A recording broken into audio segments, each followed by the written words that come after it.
This is our social distancing, Robbo. Our panels with coaches and players will be done like this. A bit tired, aren't they? But they're not here, if you take my meaning. Damien Hardwick, the Richmond coach, welcome.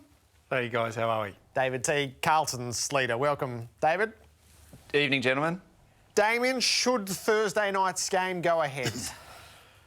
Oh, look, I think from my perspective and our team's perspective, I'd love for it to go ahead. I know the situation we're in and the broader role we have to play in that, but I think, look, it'd be great for a game to get off and going and get the season started. Our players have done a hell of a lot of work and we understand the risks associated with that, and we understand the broader risks to the greater community and the health and well-being of our players, but we'd love to play. David, do you sense if the players had the choice, would there be a spread? Would there be those desperate and eager? Would there be some who are reticent on the health grounds? Yeah, we canvassed a few of our players and so far everyone was really keen to play. You do a lot of pre-season. These guys have put a lot of work in, so right now they've been looking forward to this moment, and my gut feel was most of them were really keen to get out there and play this weekend. Damien, how heavily does it sit? You've become such a leader in our industry, is just to work out what is the place of football in a time like this? Yeah, it's a good question, Jared, and I think I'd probably lean a little bit like on most on a CEO in Brendan Gale and Gil McLaughlin to make the really smart decisions about what is best for our game first and foremost, and the health and well-being of our players. And I think our leaders have done a really good job in understanding their role and, trying to mitigate that risk as we can with, the crowd being not allowed into this week's game. And, from our point of view, we'll play our part. If they want us to play, we'll play. We're ready, we're looking forward to it, but we also understand the broader responsibility to the greater community that we do have. David, is there any sense of fear among the playing group about playing this weekend or playing over the next coming weeks? Not that I've seen or heard of. I know there's a lot of information going on at the moment. I think, to be honest, a lot of the players are just taking that in. But the uncertainty, the fact it's changing so quickly, there may be some players that do have some doubts or some thoughts about it. But none of that has come forward in our groups, and we've given them an opportunity to speak up. And so far, none have taken that opportunity to share any concerns. To both of you, is it naive of players to think like that? Because they watch the NBA, they watch, EPL, they watch soccer around the world. Italy's in shutdown, we know that. The NBA got shut down for a foreseeable future. Are they being naive if they want to play football over the sort of care factor? No, I think what they are, they make an educated decision. I think the medical departments and strength and conditioning departments within AFL are world class, if not world leaders in a lot of the things we do. So our players are very well informed. We've been having meetings with them every day with regard to the situation, because it does change on not only a daily basis, but on a 4 or 5 hourly basis as well. So the players are fully informed and they'll make the decisions accordingly. David, of all the schemes and rules you've put in place at the club, can you tell us of some of the craziest ones that are in place at the moment? There hasn't been too many. Wash your hands. That's the number one rule. And look, you want to get your common hygiene and get your immune system nice and strong so you can protect yourself from it. But look, no, there hasn't been too much out there. Ours is a little bit. I've got Dustin in a bubble in the car. Very good. What do you think of the 17-game season, Damien?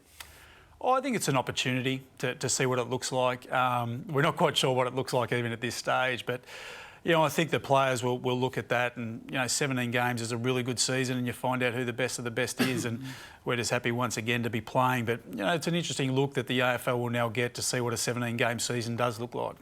What about you, David? What was your reaction when you heard? Look, I was just excited for our players that they get to go out and play this weekend at the moment.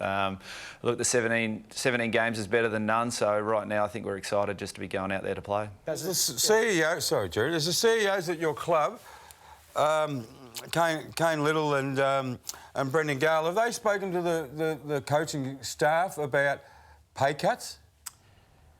No, not at this stage. Obviously, it's early with regard to we only found out the games today, but we obviously knew the economic downside to what is happening at the moment. But it's probably, for us, once again, the economic part of it is second to the health and well-being of our players, and then that will follow, I think, in due course. But look, we understand that belts are certainly going to have to tighten. There is a significant downturn in income and revenue that is going to happen with, even the significance of round one. But I think we'll all play our part somewhere along the way. Is it a compromised season, Damien? It's a good question, Jared. Probably one I can't answer as of yet. I think, once again, if it is a level playing field, it's probably not. But, once again, we're not quite sure how the season is going to pan out. I look at, once again, the teams that travel interstate with regard to, the risk and health and safety of those players and what that looks like. So we're not quite sure how it's going to pan out at this stage. And, look, I think that'll be answered in due course. Would it be preferable to have the 17 rounds run consecutively rather than on-off? Look, preferably, but I think we are probably all realists now, and we realise that's not going to happen at this stage. And, once again, I think the great thing about the AFL environment is the ability to accept. We understand the season is going to be compromised to some degree, but what we do is we play our part and we're prepared to put on the season and give it our best shot. So once again, we want to provide a great platform for our players to still see the great talent that, encompasses our great game, and we'll do whatever we can to play our part and get the show on the road. Often, David, and Dimmer keeps saying that Jared asks great questions. So if I ask you a question, David, can you please say great question, Robert?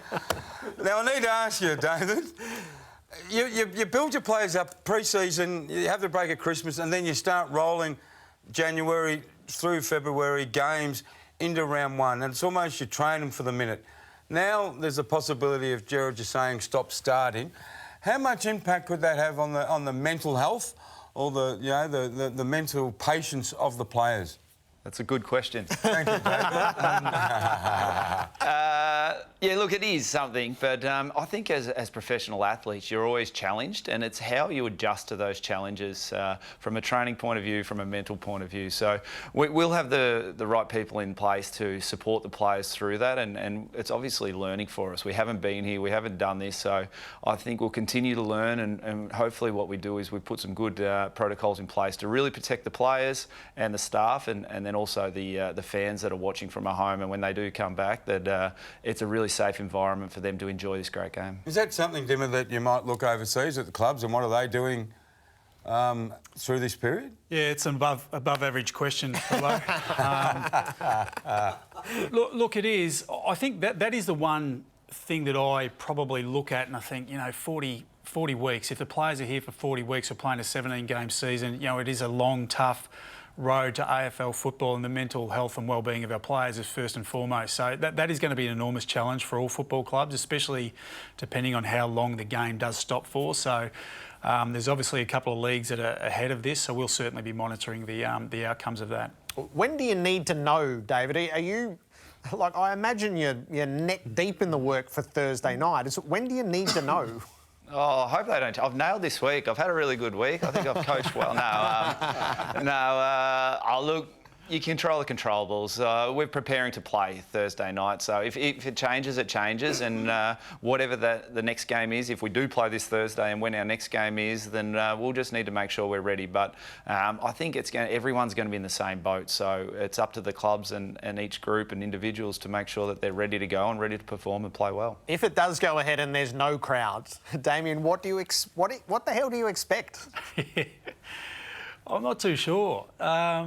It's quite interesting. We were sort of toying around today, do we coach from the bench? Because you can sort of be a little bit louder, obviously, and the players might actually hear you for a change, which will be interesting. So we won't need any use for a runner. You can have your 2 rotations back with that, and I'll just yell from the sideline. But look, it's going to throw some different things at us. But once again, it's a bit of a growth opportunity with some things that we can look at from that point of view. So we might explore a few things. We're not too sure. I thought that was a very ordinary question, actually, Dimmer. More importantly, I learned or read this week that the Tigers aren't going to unfurl their flag. Now, that is last year. We all know that. That happened last year.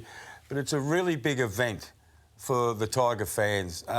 So that's confirmed. That's postponed till when? Or is it happening Thursday night? Yeah, no, it's postponed at this stage. Once again, we want to enjoy that with our fans. They've taken the journey with us, and we think it's important for them to enjoy that moment. So once again, that'll be postponed until a later date where we can all enjoy it. You're the kind of coach, David, to take your team over to have a look at that? Generally, they do that before you're out on the oval. I haven't noticed it.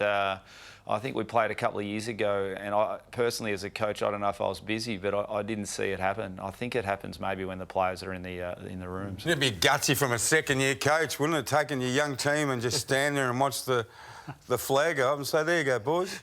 Yeah, well, it would be, but I'd be more worried about what we can control. That was last year, and we're obviously coming up against a quality opposition that we need to play well, and that would be where our focus would be. If we do get to team selection, David, what's the full analysis of the Eddie Betts injury? Yeah, he won't play. He's hurt his calf. In terms of time frame, I think it'll be at least a couple of weeks. So really disappointing. He's been outstanding for our football club, and he still will be. And that's the thing. He's already started talking about helping the other guys and helping the players, and wanting to even. He was asking, can he come to the game and become a coach and look after some of our smaller forwards. So he's been outstanding, but we'll get him back throughout the year, and hopefully he kicked a goal at training the other week, and if he can do anything like that, our fans at home will really love seeing him out there in the navy blue again. And all of football would. Is a calf for an older player just the wrong injury at the wrong time on the eve of the season? Oh, he hasn't had. If it was repetitious, if it had happened in the past, I would have said yes. But it's the first time that it's happened. So, look, we're going to back him in. He does. He told me he recovers quickly. So, hopefully he's right. And what he is now, he's a professional athlete. He prepares really well. So he'll do all the work, and hopefully he'll be out there. And when that'll be, we're not sure. But when he does, we'll be excited. And the players love playing with him. Jimmy, you love your players. We know that. You got Dustin in your car in bubble wrap. But I reckon you'd love your high performance staff and your doctors. You go into Thursday with virtually no injuries, which is just incredible for a premiership team. Yeah, these guys do an incredible job, and once again, you know, they've done a wonderful job over a number of years, really, to give me and our match committee the team that we have. So, you know, we've got every player available, which is, you know, I don't think we've ever had that at round one, to be fair. And you know, it's going to make a tough selection. Some really good players are going to miss out, but we're very lucky and fortunate to have all those players available. Be a good time to get out there with a full list, wouldn't it? We may or we may not see you on Thursday night. Thanks for being here tonight. We do appreciate it, and good luck for what's to come. Thanks, guys. Not a problem.